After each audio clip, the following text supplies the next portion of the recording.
Patch myself up now. Okay.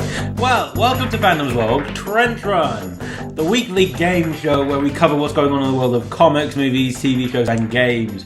I'm your host, Ewen Patterson, and here today we have two contestants. Yeah. We have Sam, the Soundlord Glover. Hello. And we have Dan, the Man Boyle. I feel like I should mimic that voice. Hello. I'm Michael Case on a trench. So, this here Trench Run. we run down some of the news, and the three of us will talk about what's going on, and the guys will roll a dice, possibly win some prizes.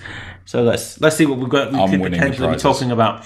Remember a few weeks ago, fellas, how we were talking about upcoming Disney live-action movies? You remember that? Mm-hmm. Well, it turns out that Will Smith, who was rumoured to be a part of Dumbo, is now circling Aladdin as the genie. But no deal has been struck yet. And at the same time, Ewan McGregor is circling Christopher Robin.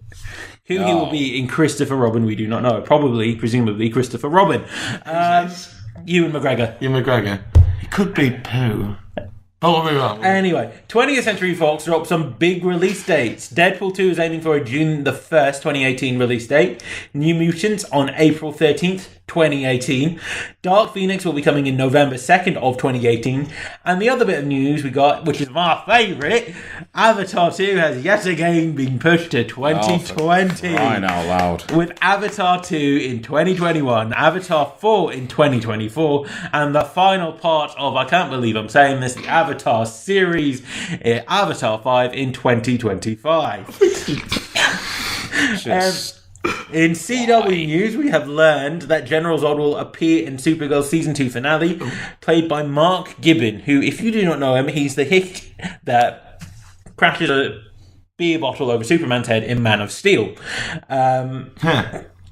Flash went back to the future, and next week we'll learn the identity of Savitar. And last week we got the fantastic trailer from Arrow letting us get an idea of what's going to happen in the last 5 episodes of this season. And then I balls this up a little bit.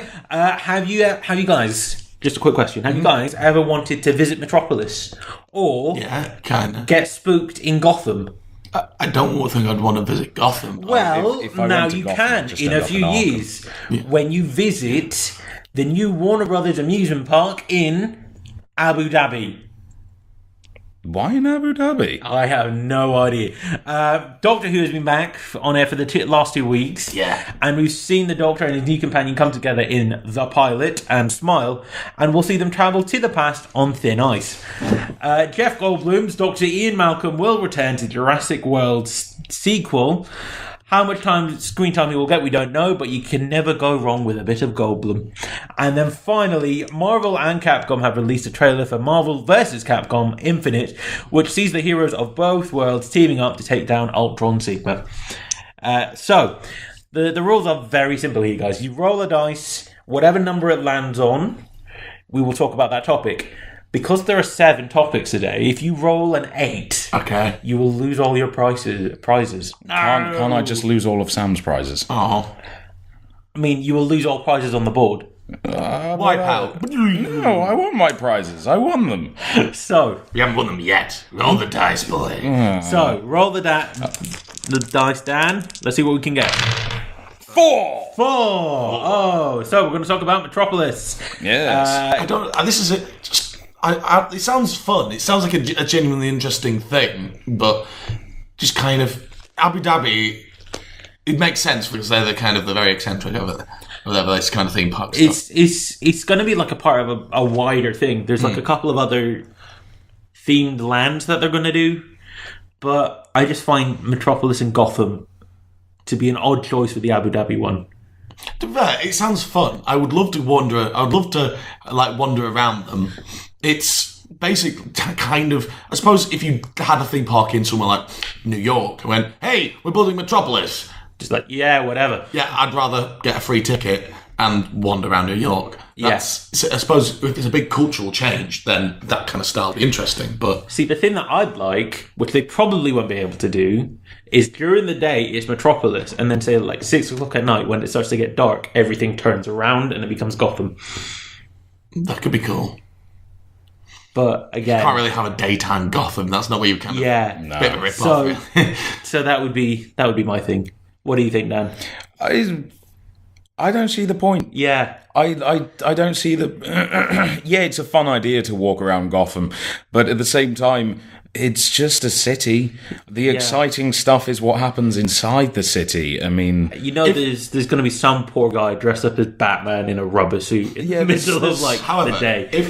Because we all technically work for the dungeon, York Dungeon. What about if you take the idea of that kind of attraction where it's, instead of it being a street, it's all internal, and you go from room to room, reenacting seeing different scenes from comic book history. That would be cool. You go into a room, it's Arkham Asylum. You go into the streets of Gotham in one. The idea of you have moments where you're just missing. See, the thing is, though, with that kind of thing, those comic book moments work because they're deserved. Yeah. Like something like Bane breaking Batman's back is a deserved moment when you're reading it, because of all the stuff that Batman and Bane have had happen.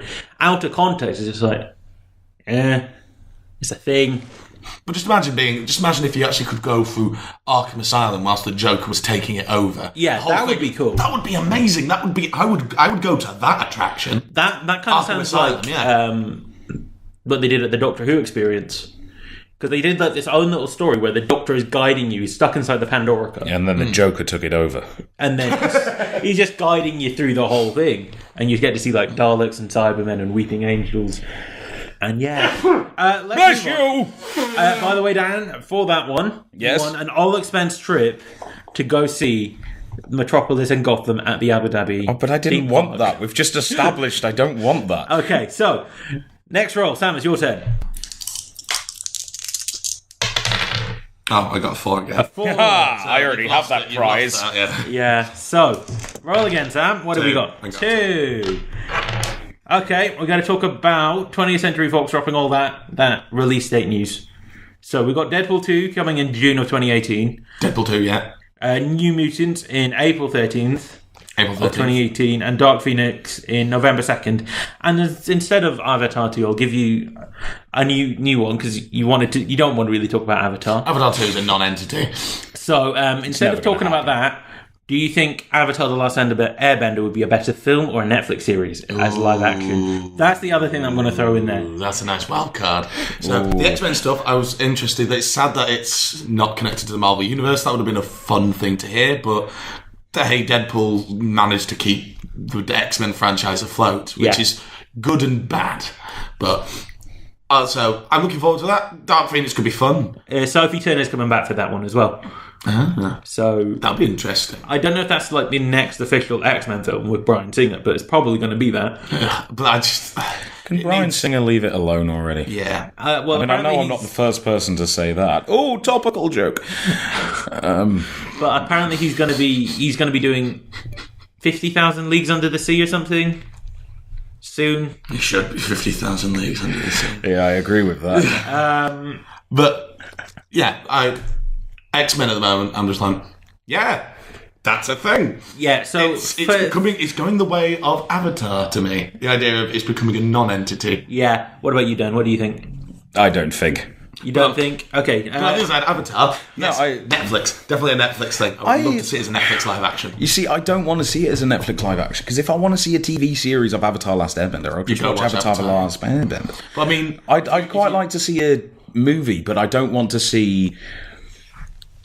That's a film that doesn't exist. This is why I think if you did it as a Netflix series, where if you don't make 21 episodes, which was the 21 minute episodes with 20 minutes, you bottle it down to the Netflix 8 episodes, all an hour plus, and it's just refining the themes of each thing, so you can get the whole thing through in 8 episodes, and you just kind of you get rid of the. You see, that's sort of want to do. I'd want to break it down into a bunch of movies. So I guess we're kind of agreeing, to be honest. Yeah. And because you want that, you get to go back in time. Yeah. And What M. Night Shyamalan make The Last Airbender. If I can watch him physically be next to him, then I can just stop it. Okay, so Dan, it's your turn now. Won! You won! Okay. It means I won. It means you get to have your own personal Dumbo. Oh! Sam, put the ears on. So, it's Will Smith being potentially the genie in the Aladdin remake with Guy Ritchie. What do you make of that? You know, I'd be alright with that casting. I'd be alright with that casting. I can see him doing much more. Apart from anything else, it would be Will Smith sort of returning more to a Fresh Prince role, which is something he hasn't done in a long time. He has been the action star for a while, and he's done comedy. I mean, he's still been doing comedy around the place, but I feel like he'd be taking it back to much more of that style role. The question is, can the Fresh Prince match Robin Williams? That's no. He'll never be able to match. You do Robin know Williams. he's going to rap Friend Like Me. He's going to rap Friend Like Me, but the question that I want to know... Shazam! Is he going to be blue? He's going to be Shazam. If you've never seen Shazam... Yeah, Kazam or Shazam? Kazam. Kazam. Sorry, I was insulting DC there.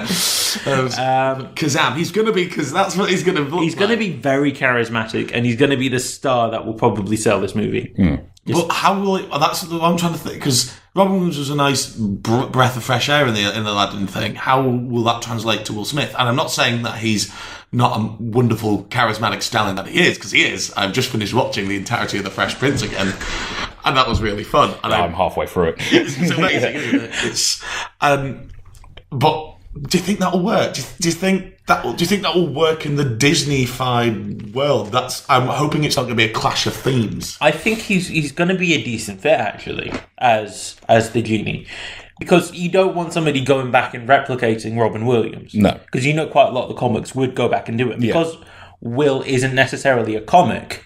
You know, like that line in Independence Day when he's like, what's that smell? And he just starts kicking the alien, and he was yelling, I'm supposed to be at a barbecue. One of the most famous lines in the entire film. Yeah. That was all Will Smith. That was him doing it off the cuff. If he's allowed to do that kind of stuff, the problem I think is because it was going to be very tech heavy. You can't, with Robin Williams, it was just, Robin, just get on the mic. Yeah, we'll just press record, do what you want. Go. Yeah. Go. Oh, here's the plot. Try and get that in.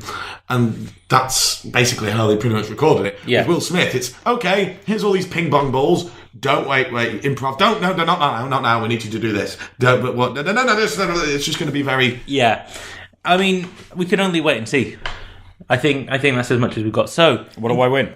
I told you win a Dumbo that will grant you any of your 3 wishes. Yeah, well, Sam's not granting me my wish right now. So, Put that trunk away. Sam, it's your turn. Roll away. 4. I keep rolling.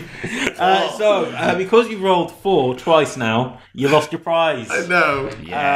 Which, to be fair, isn't a bad thing. I just keep rolling 4s. Okay, so 8. 8. Oh, my God. Yeah, you've lost all your prizes again. Yeah, he's lost all the prizes on the board now. Yeah, I am. You've lost your prizes as well. What? No. Yes, that's what happens when you roll an 8. No. He loses his prizes. He has nothing to lose, therefore it's your prize. No. Hang on a minute. What have I got? A Dumbo and a trip. Yeah, all right. I'll lose it. 5. Doctor Who. Doctor Who. Oh, yes. Good. So, let's just do a mini review. Let's do a mini review. Mini review. I am currently... Smile. Smile was good. It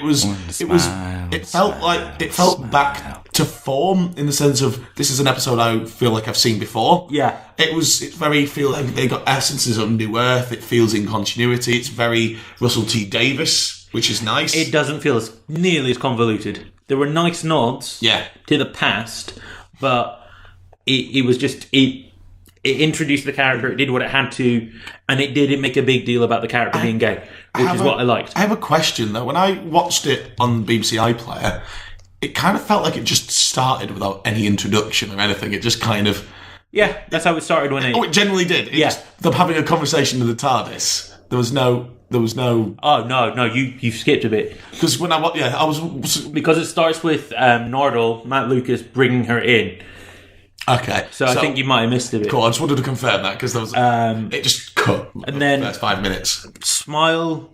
What a creepy episode. That was cool and creepy. It was. It did feel futuristic. It felt good. Yes. It was creepy as sin, but not at the same I don't time. like emojis even more now. Yeah. So, Dan, have you been watching this season?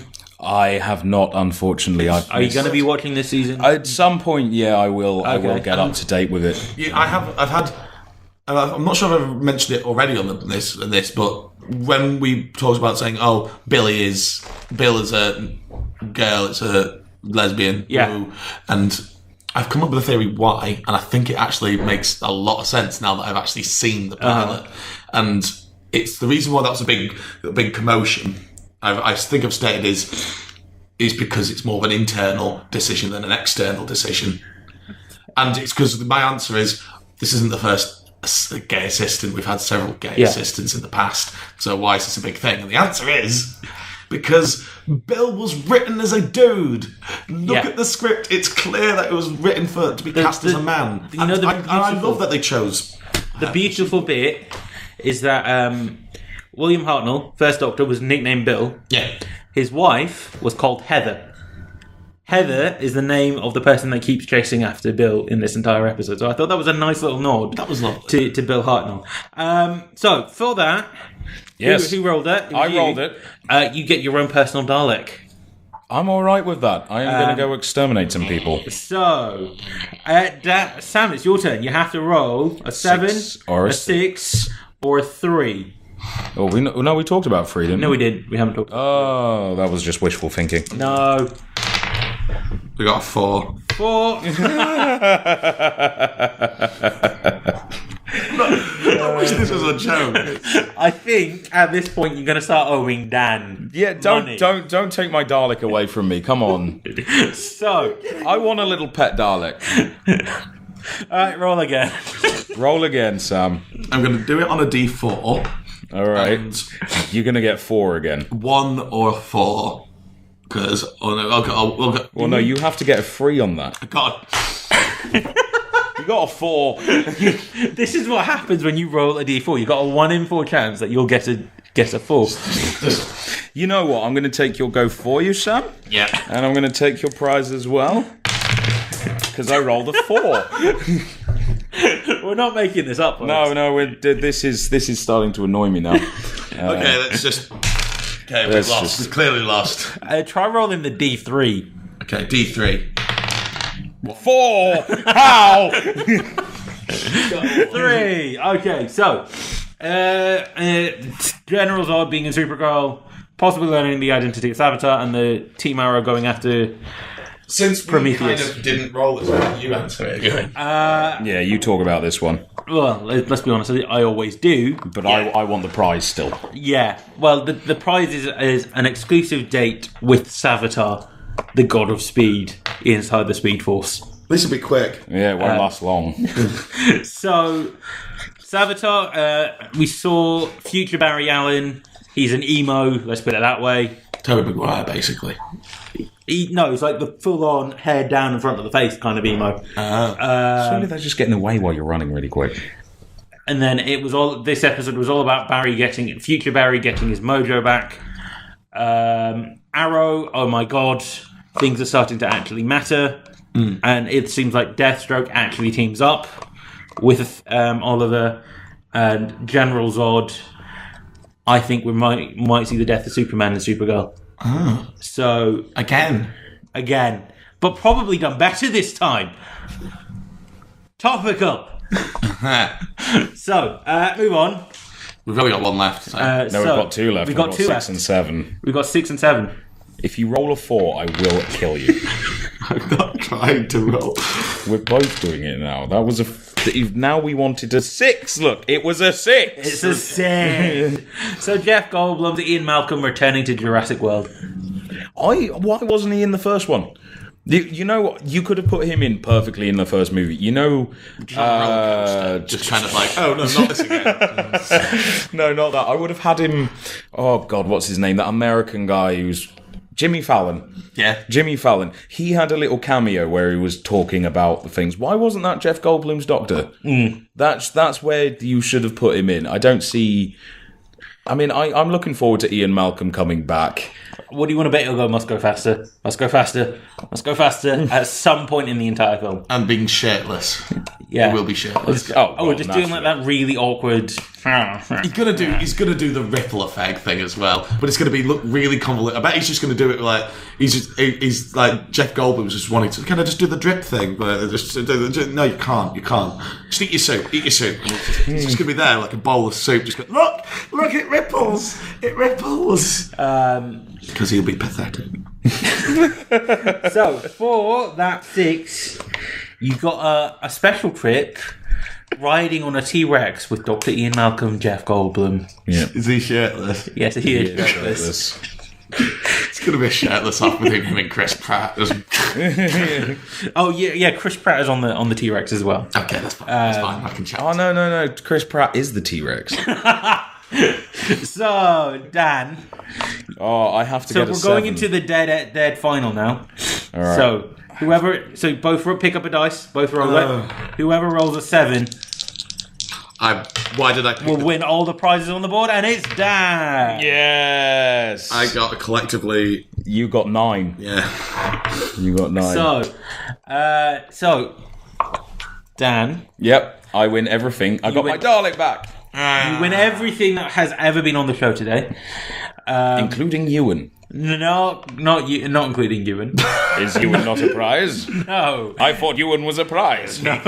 Take him, he's good. I'll take him, he is mine. He's got good teeth. Come back with so, me. Marvel and Capcom Infinite. It's a thing. Yeah, of course Marvel it's a thing. versus Capcom. Yeah, Infinite. So it's like Marvel versus Capcom 3 or 4. I've lost count. I don't know. Another one. But I'm looking forward to it nonetheless, he says. Marvel vs. Capcom is one of those games I always like to play, and then when I play it, I go, oh, that's right, I'm terrible at this game, and then never play it again. Yeah, no, I'm terrible at fighting games, but I do enjoy them. I don't see the point of it. Like, Injustice 2 has a really nice... Injustice and Injustice 2 have really nice stories that weave through. I'm just like, this is just needlessly complicated and overly... It's not my kind of thing. If you like it, go ahead, enjoy it, but just no. I don't really think... Do you have any major opinions on it, Sam? On Marvel vs. Capcom, it's one of those things, it just feels like it's just a traditional game that's always there. Yeah. I never understood why every time they make it, it looks, wow, this is a really good game. And then, there's another one coming up. Why? Why do we need another one? It looks exactly the same as the last one.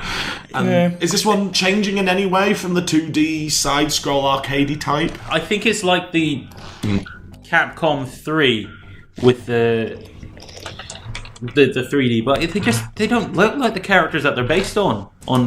That's really weird. Then. It's just like they're like overly muscular, and I'm just like, no. Hate that. It's just boring.